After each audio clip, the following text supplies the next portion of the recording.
Pag ganito, ayan, nalulumpo, no? Na nawawala yung balanse niya, no? Yan. Ito yung sign na tinamaan siya ng Marex. Yan. Marex yung tumama dito sa kanya. Malaki pa naman sana to, no? Ito yung head na Shamu. Bago pala tayo magpatuloy mga kabakyard, ay magpapakain muna tayo sa ating mga alagang manok. Kung makikita nyo po, masikip po yung daanan ko kasi nga inayos po yung kabilang bahay. Kaya lumiit po yung daanan ko. Pero tatanggalin ko naman yung nakaharang doon para okay yung galaw natin. Kung makikita nyo, medyo magulo pa yung ating backyard. Dala ng mga dahon dito, dala ng malakas na hangin at ulan. Yung mga dahon ay nahuhulog. Kaya hindi pa tayo nakapaglinis masyado. Araw-araw naman natin ito kinukuha yung mga dahon, pero yun talaga nahuhulog pa rin. Ito nga pala yung pinapakain ko ngayon, yung aking mga alagang manok na mga Shamu at saka Dumpo. Bali yung pinapakain nga natin pala dito ay fermented natin na sapal ng taho. Mix natin doon sa soya. Pinerment natin ng 2 weeks. Tapos hinaluan natin ng kanin at saka yung soya na fresh. Tapos nilagyan din natin ng fermented feeds para yun naman yung magiging lasa nila. So far, ito lang pala pinapakain ko ngayon sa aking mga alagang manok at malalaki na naman sila. Bihira ako dito nagkaroon ngayon ng mga sipon at saka sakit sa mga digestive system nila tulad na lang ng E. coli, salmonella. Bihira po ako nagkakasakit ngayon dito dahil nga dun sa fermented feeds natin na ginagawa. Yung fermented feeds pala natin ay nagkakaroon niya ng probiotics na nagpapatibay sa kanilang resistensya at same time pinapatibay din yung kanilang digestive system. Ayan.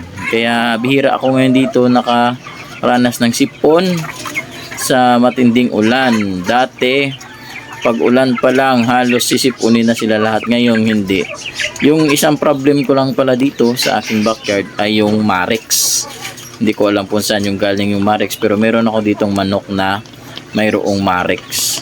Yun yung ipapakita ko sa inyo mamaya at kakatayin ko na kasi yan dito yung manok na may Marex. Ayan, makikita nyo lumpo siya.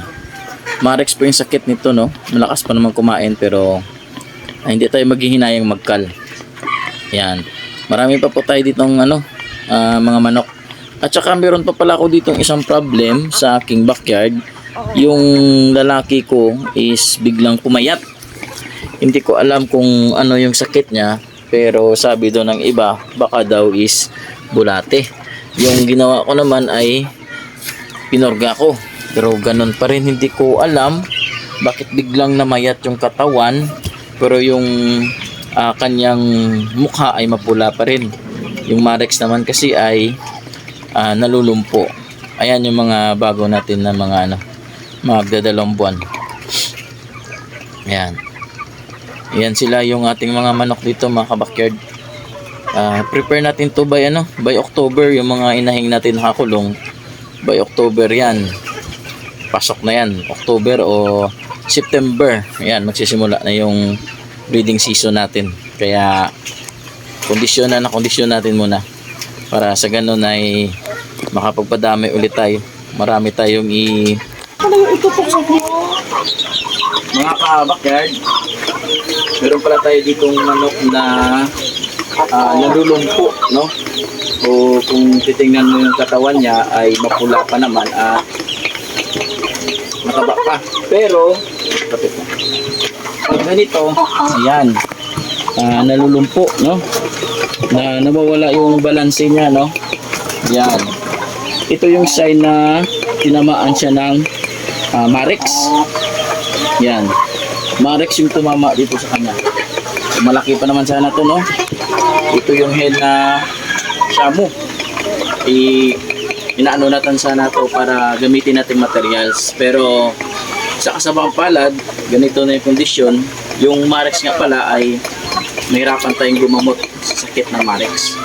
Kaya yung solusyon natin dito ay ikal natin.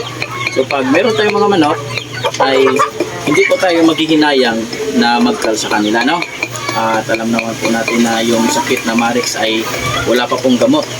Kaya habang mataba pa siya ay kinabangan na natin. So yung gagawin natin sa mga manok natin na ito, kagaya nito, may Marex. Siguro kahapon pa lang to. Yan. Malakas pa naman siya kumain, pero dahil ikakal natin siya, hindi natin siya papakainin. Tayo yung kakain sa kanya, no? Maganda pa naman sana to na, no? Na klaseng siya mo, pero tinamaan talaga ng Marex. Wala na tayong magagawa dito, kundi ikal na lang natin. Sa isang manok na to ay hindi tayo manghihinayang kahit maganda pa yan. Alam naman natin na meron na siyang Marex. Wala pa naman kasi ako sorry. Ang galing kong sinsig. Wala pa naman kasi akong nakita na sakit na Marex na gumaling, no? Dito sa akin, pag ganito na yung manok mo, nalulumpo na dahil sa Marex, ay talagang katay niya. So paano mga kabakerd, no? Ito, lubos na yung patuka ng ating mga manok. Yun pa yung iba, kinuha ko yung patuka ng ibang manok. Bali yung patuka pala natin, sa ating mga manok ay 50% na fermented na soya at saka darak. At 50% din na fresh na soya at tinaluan natin ng konting kanin para sa ganon ay hindi puro yung patuka natin sa kanila at 10% na feeds na fermented din. So ayun mga kabakyard, kakal natin to. Alright, thank you.